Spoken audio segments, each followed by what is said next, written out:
جاتی عمرہ کیسے بنا؟ نہیں، کیونکہ سب غیر قانونی اور کرپشن کے پیسوں سے بنا ہے. انہوں نے حکومت کی کرپشن کے بیسس پہ کہ انہوں نے سب کو خریدا، ملک میں بیوروکریٹس کو خریدا، فوج کو خریدا، سب کو خریدا. تو نیب نے آج کیا کیا، جب کورٹ میں نواز شریف کا ایون فیلڈ کا کیس آیا تو اس سے پہلے کہ ان کے وکیل کچھ کہتے، نیب جو آج کل ایک فوجی کے تابع ہے، غالباً ان کا نام ریٹائرڈ بٹ صاحب ہے، انہوں نے پہلے احکامات بھجوا دیے کہ ہم اپنا کیس واپس لیتے. اب دیکھیں اس سے کیا پتہ چلتا ہے کہ جب نواز شریف پہ یہ الزامات لگے تھے اور وہ کنوکٹ ہوئے تھے تو اس میں نیب نے ان کو چارج کیا تھا، نیب کا کیس تھا وہ، اور اس کو پاکستان کی جو جسے ہم عام طور پہ مختلف نام دیتے ہیں، بیوروکریسی کہہ لیجیے یا اسٹیبلشمنٹ کہہ لیجیے، انہوں نے اس میں بھرپور ساتھ دیا تھا اور ایک سو کالڈ والیوم 10 نکالا تھا جس میں ساری کرپشن تھی. نواز شریف کی کرپشن تو دنیا بھر میں مشہور ہے، کوئی ڈھکی چھپی بات نہیں ہے، اور ان کو یہ کنوکٹ کر دیا گیا تھا. سپریم کورٹ نے ان کو نااہل قرار کر کے وزارت عظمیٰ سے بھی فارغ کر دیا تھا.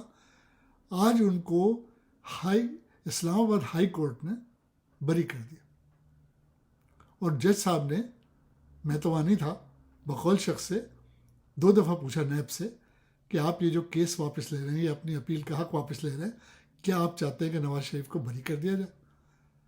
تو بجائے اس کے کہ نذیر تاوڑ صاحب وکالت کرتے، نیب وکالت کرے تھی نواز شریف کی اور ان کو بری کر دیا گیا. اس سے زیادہ ملک میں شرمناک کام کبھی نہیں ہوا.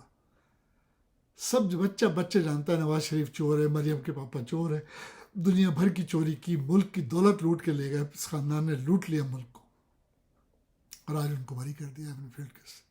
اور آہستہ آہستہ آپ دیکھیے گا کہ نواز شریف اسی ڈیل کے تحت آئے ہیں کہ ان کے اوپر سے تمام چارجز ختم ہو جائیں گے، اور کچھ بعید نہیں کہ ان کا خریدا ہوا کوئی جج ان کو کل صادق و امین بھی کہہ دے.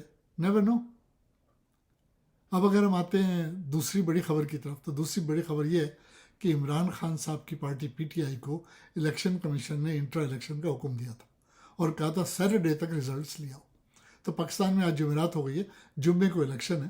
تو عمران خان صاحب کو موروثی سیاست کا کبھی نہ شوق تھا، نہ کبھی انہوں نے اس بات کو زور دیا تھا کہ سیاست کو موروثی ہونا چاہیے.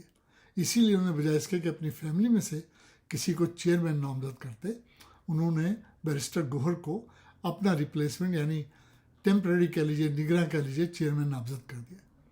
ہو یہ رہا تھا کہ الیکشن کمیشن نے تھریٹ کیا تھا کہ اگر عمران خان صاحب چیئرمین رہے اور پی ٹی آئی کو نہ بلے کا نشان دیا جائے گا اور نہ ہی الیکشن میں حصہ لینے دیا جائے گا. اب ظاہر ہے پی ٹی آئی کے بغیر الیکشن تو ہوں گے نہیں، ملک کی سب سے بڑی جماعت ہے. تو میں سمجھتا ہوں عمران خان صاحب نے دانش مندی کا قدم اٹھایا ہے کہ اپنی جگہ کسی اور کو نامنیٹ کر دیا. اور دیکھیں الطاف حسین تھا نا، اس کو وہ کیا تھا، وہ چیئرمین تو نہیں تھا ایم کیو ایم کا، وہ تو سربراہ تھا نا پارٹی کا. نواز شریف بھی قائد ہے، وہ بھی صدر نہیں ہے مسلم لیگ نون کے، لیکن یہ دونوں جو ہیں پارٹیاں چلاتے ہیں. تو I am pretty sure Imran Khan صاحب بھی چیئرمین نہ ہوتے ہوئے بھی پارٹی چلا سکتے ہیں جب تک کہ الیکشن نہ ہو جائے اور دوبارہ وہ ری الیکٹ نہیں ہو جائے. اب یہ کہ بیرسٹر گوہر کو کیوں نامنیٹ کیا، اوروں کو کیوں نہیں کیا، چلیے فیملی سے نہیں کرنا تھا کوئی بات نہیں، دوسرے بھی تھے، ان کو نہیں کیا. اس کی یقیناً وجہ عمران خان صاحب خود جانتے ہوں گے کہ انہوں نے یہ کہا کہ میں ایک آؤٹ سائڈر کو نامنیٹ کرتا ہوں تاکہ پارٹی پہ یہ چھاپ نہیں لگے کہ یہ بھی موروثی پارٹی ہے. چلیے اللہ کرے ان کا یہ اقدام صحیح ہو، کہ ووٹ تو بہرحال عمران خان کے ہیں، بلے کے ہیں. انشاءاللہ اگر الیکشن فیئر ہوا تو کچھ بعید نہیں کہ سمپل میجورٹی یا ہو سکتا ہے اکثریت میں پارٹی جیت جائے اور عمران خان صاحب کو وہ واپس لے کر آ جائے. یہ 2 بڑی چیزیں پاکستان میں ہوں گی. چھوٹی موٹی تو بہت ساری چیزیں ہوتی رہتی ہیں پاکستان میں، لیکن میں خاص طور پہ یہ بات کرنا چاہتا ہوں کہ یہ جنرل باجوہ نے پاکستان کے ساتھ جو زیادتی کی ہے، اور یہ چوروں اچکوں کو جس طریقے سے پہلے پی ڈی ایم بنوا دی، اس کے بعد یہ کہ ان کی گورنمنٹ بنا دی، امپورٹڈ گورنمنٹ بنا دی شہباز شریف کی.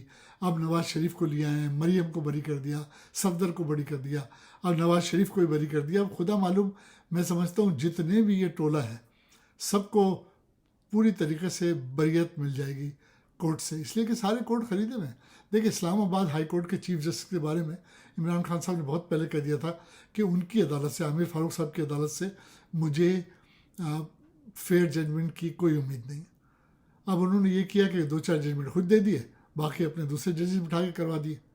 لیکن دیکھا جائے تو پیچھے تو ڈنڈا عاصم منیر کا ہے نا، تو گن تو فوج پھیلا رہی ہے نا. ایسی فوج کا تو میں کہتا ہوں عوام کو کورٹ مارشل کرنا چاہیے. اور ایسی فوج جو پاکستان کے اپنے ملک کے ساتھ دشمنی کرے، اس فوج کی کیا عزت ہوگی، کیا وقار ہوگا. ایک زمانے میں بڑی عزت تھی فوج کی، آج پورا پاکستان تھو تھو کرتا ہے فوج پر بھی، فوج کے سربراہ پر بھی. اللہ تعالیٰ اس ملک پہ رحم کرے.